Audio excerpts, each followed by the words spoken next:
दोस्तों, अनुराग यादव के हत्यारे अब जेल में हैं। अब जेल में उनकी यह दशा है कि जेल में गिड़गिड़ा रहे हैं, वह रो रहे हैं। उनको पता है कि बुलडोजर आ गया है, बुलडोजर चल जाएगा, क्योंकि नोटिस चस्पा हो गई है। अब सुप्रीम कोर्ट भी जो उसका आदेश था, उसका भी जो है आदेश में इनका घर फंस ही नहीं रहा है, तो कुल मिला के बुलडोजर चलना है। भाई, सुप्रीम कोर्ट का आदेश आप भी जानते हैं। उसने ये कहा था कि अपराधी के घर पर बुलडोजर नहीं चलेगा। एक अपराध करता है तो उसका परिवार क्यों भुगतेगा, यानी परिवार को नहीं भुगतना चाहिए। और उसके बाद वहीं एनटी में सुप्रीम कोर्ट ने यह भी कहा था कि अतिक्रमण हटाने के लिए सुप्रीम कोर्ट का कोई रोक नहीं है। अतिक्रमण का मतलब यह है कि सरकारी, अगर उसमें आप मकान बनाए हैं, ज़मीन में सरकारी ज़मीन आप कब्जा किए हैं, उसमें घर बनाए हैं, आप रास्ता रूंधे हुए हैं, अगर ऐसा करके अगर आप उसमें कब्जा किए हुए हैं तो उसमें जो है पुलिस का पूरा रोल रहेगा। सुप्रीम कोर्ट से कोई मतलब नहीं है। तो कुल मिलाकर के ये जो कातिल हैं अनुराग यादव, जौनपुर अनुराग यादव हत्याकांड के जो कातिल हैं लालता यादव, रमेश और राजेश, यह इनका जो घर है वह बंजर ज़मीन में है, सरकारी ज़मीन में है। इसलिए इनके घर पर बुलडोजर चलना तय हो गया है। नया अपडेट जो है यही है कि बुलडोजर की कार्यवाही जो है वो तगड़े से होने जा रही है और अपराधी जो जेल के अंदर बंद हैं उन पर भी जो है तगड़े से एक्शन होने जा रहा है। यानी उनको जल्द से जल्द उम्र कैद की सज़ा या फांसी की स्थिति जो है बन सकती है। इसलिए कि कई लोग जो मंत्री और मिनिस्टर पहुंच रहे हैं अनुराग यादव घर, सब आश्वासन दे रहे हैं और सरकार पे और खासकर प्रशासन पे यह दबाव बनाया जा रहा है कि इनको कड़ी से कड़ी इनको सज़ा दी जाए, ताकि जो है इस तरीके का जो है दोबारा कोई इतिहास रचने का या ऐसा कुछ करने का जो है कोशिश ना करे। कारण यह है कि जो है इस तरीके के लोग हत्याएं करके अपना इतिहास में नाम दर्ज कराना चाहते हैं कि हम बहुत बड़े हत्यारे हैं, लेकिन उनको जो है इतिहास से ही मिटाने का काम, यानी मिट्टी में मिलाने का काम जो है यह योगी आदित्यनाथ की सरकार, यानी उत्तर प्रदेश, जैसा आप जानते हैं कि योगी आदित्यनाथ की सरकार, उन्होंने विधानसभा में ललकार के कहा था कि अगर इस तरीके का अपराधी अगर पनपने का अगर नाम लेंगे या पनपेंगे उत्तर प्रदेश में तो उनको मिट्टी में मिला दिया जाएगा। और इस तरीके के कई अपराधियों का इनकाउंटर कर दिया गया। कई अपराधी जेल में सड़ रहे हैं।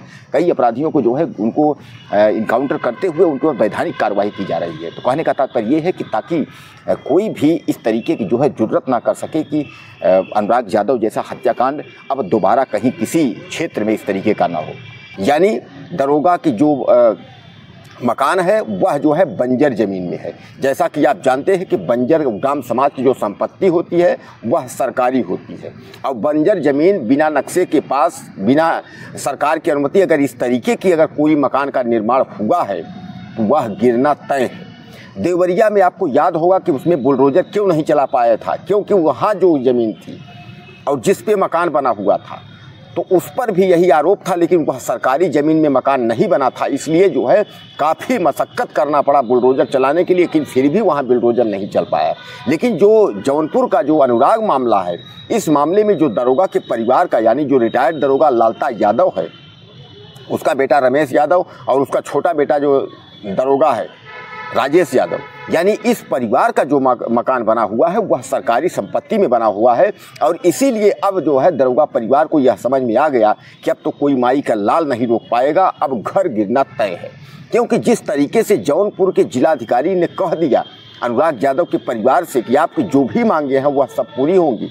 जो आपकी दो बहनें हैं बगैर शादी की, जैसा कि आप जानते हैं कि अनुराग यादव की दो बहनें हैं बिना ब्याही हैं, उनका शादी नहीं हुआ है। 4-5 उनकी बहनें हैं, बाकी सबकी शादी हो गई, लेकिन 2 बहनें जो है उनकी शादी नहीं हुई हैं। तो उन 2 बहनों के लिए भी जो है उनसे कहा कि जो नौकरी सरकार की तरफ से जो नौकरी का प्रस्ताव रखा गया है वह भी होगा।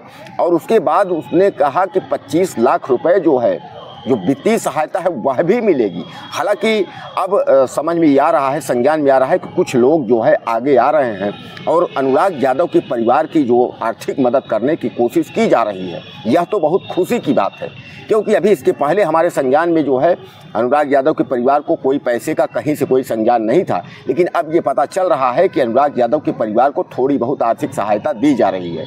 अब अगर सरकार की तरफ से इन दोनों बहनों को अगर नौकरी और 25 लाख का मुआवजा अगर इस तरीके का अगर अनुराग यादव के परिवार को मिल जाता है तो कुछ तो भरण पोषण हो जाएगा। हालांकि वह होनहार लड़का अनुराग यादव तो लौट कर नहीं आएगा, लेकिन ये है कि उनके माता पिता की भरण पोषण के लिए और जीविकापार्जन के लिए कुछ न कुछ तो व्यवस्था हो जाएगी। इसीलिए हमने भी कई वीडियो बनाए थे और उस वीडियो में हमने भी आपसे डिमांड किया था कि 100-150 रुपये अगर हम 10-20 रुपये भी अगर अगले परिवार को देते हैं, तो अगर 10 से 25 हज़ार लोग देते हैं तो काफ़ी जो है उसको सहानुभूति मिल जाएगी और उसका भरण पोषण की जो प्रक्रिया है वह शुरू हो जाएगी।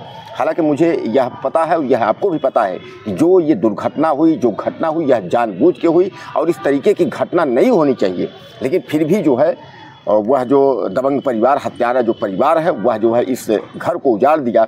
अकेला चिराग था, जो 4-5 बहनों में जो है वह अकेला चिराग था, गरीब परिवार था। लेकिन 40 जो है साल से जो मुकदमा इस तरीके से चल रहा था, लेकिन किसी सरकारों ने जो है सुनवाई नहीं। दोस्तों एक बात तो मैं आपको बता दूं, आज इस वीडियो में, हर वीडियो में मैं कहता हूं, इस वीडियो में मैं फिर कह रहा हूं, हमारे बहुत सारे ऐसे भाई हैं जो उत्तर प्रदेश के कई जिलों के कई गाँव में हैं, जिनका जो है ज़मीन का मामला जो है चल रहा है। न तो पुलिस सुन रही है, न तो राजस्व विभाग सुन रहा है।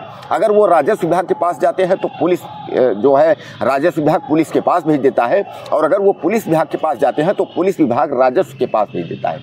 ऐसे में जो है जब विवाद हो जाती है ज़मीन कहीं कब्जे को लेकर, कहीं हड़पने को लेकर, क्योंकि हर गाँव में जो है इस तरीके के लोग होते हैं जो कि ज़मीन हड़पने की कोशिश करते हैं।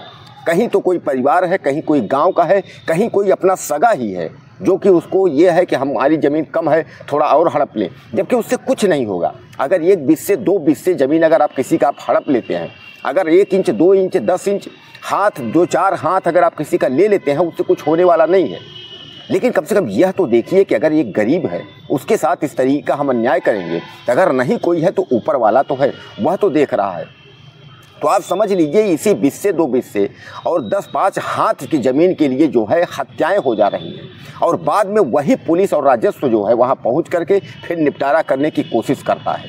अगर यही निपटारा पहले कर ले तो ऐसे जो क्राइम हो रहे हैं उत्तर प्रदेश में, इस तरीके के क्राइम न हो। और वैसे मैं सरकार से भी, योगी आदित्यनाथ वर्तमान में उनकी सरकार है, उनसे भी निवेदन यही करना चाहूँगा, या आने वाली सरकार जो भी होगी, अखिलेश यादव हो या